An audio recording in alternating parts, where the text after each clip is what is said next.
when Ruth told them to go back, they both cried. They lifted up their voice and cried.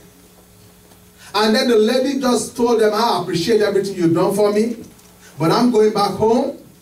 I want you guys to go back to your God so you can find another man to marry. So they cried, but you know, just for the sake of diplomacy, they said, no, we will still go with you. Then she explained to them, I'm too old to have another child. I don't know if I will find a husband. Even if I find a husband and I become pregnant tonight and have a baby tonight, are you willing to wait for that baby to grow up for you to marry the baby? So there's no point. Go back. So verse 14 said they wept again. So that means both Oprah and Ruth, they were just being very charitable by saying we will go with you. But they know it doesn't make sense to go with her because she was a very bitter woman.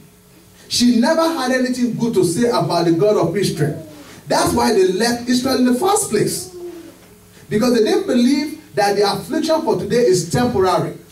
They made a permanent decision about a temporary problem when there was shortage of food.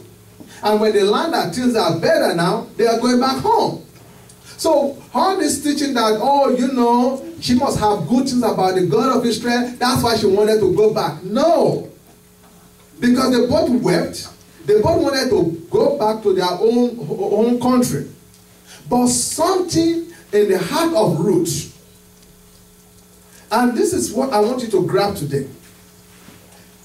For you to succeed and make it in life, you must learn how to hear the voice of God in you.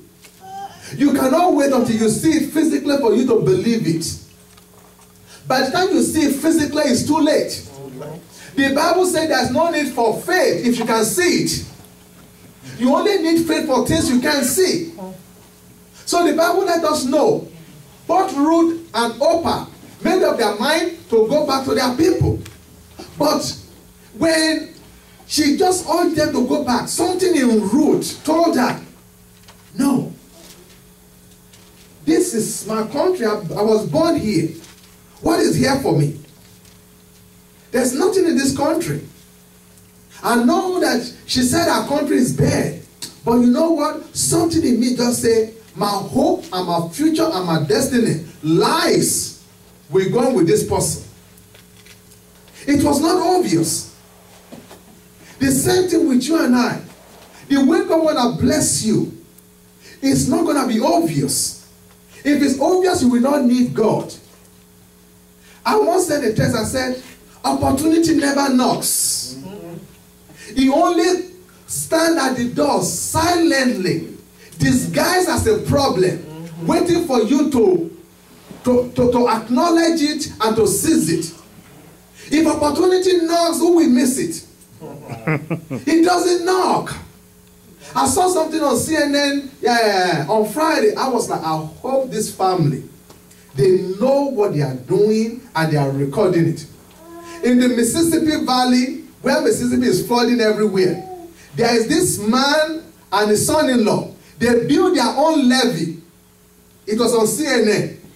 They built their own levee to surround their house and their lawn and everything. And there's water everywhere as far as the eye can see, except that island. Home-built levee. Their house is surviving. Water everywhere. And their house is just like an island. And when they to interview that person, I'm sure they have to fly an helicopter into that place. Because it's water everywhere. And she said, we've always wanted a lakefront home. And we got one.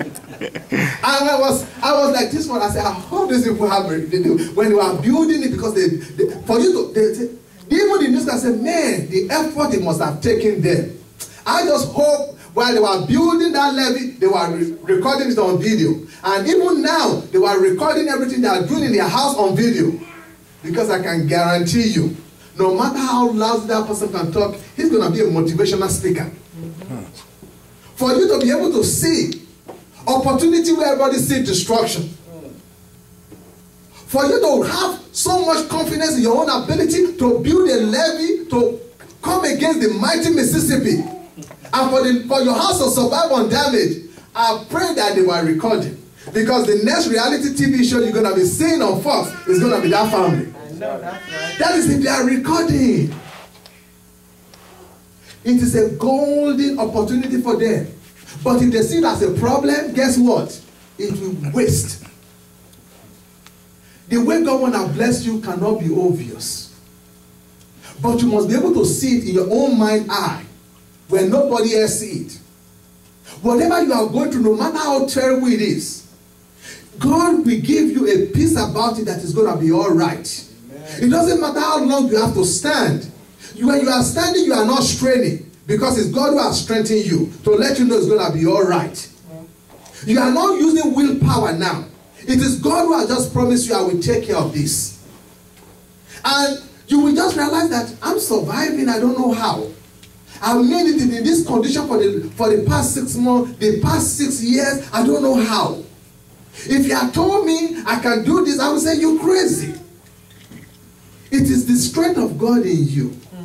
It's not always obvious. It was not obvious for Ruth. But something made her to say, cling to this woman. This woman looked hopeless, but cling to her. And when Ruth told her, when Naomi said, in verse 15, verse 14, after Orpah, one of his sister-in-law has gone back, Naomi now turned to Ruth, who was still clinging onto her, and said, hey, beat it. Your sister has left. Go, follow her. Go to your God. And she said that famous verse that people always quote. Say, don't ask me to leave you no more. Your God will be my God. Your people will be my people. Where you live, I will live. Where you die, I will die. Only death will separate us. And when the lady saw her, like I've always said, the stronger force in the whole world is a made-up mind. When she saw that she had made up her mind, the Bible says she didn't say nothing to her no more. Once you make up your mind that I don't care how bad things get, I'm going to make it in life. Once you make up your mind like that,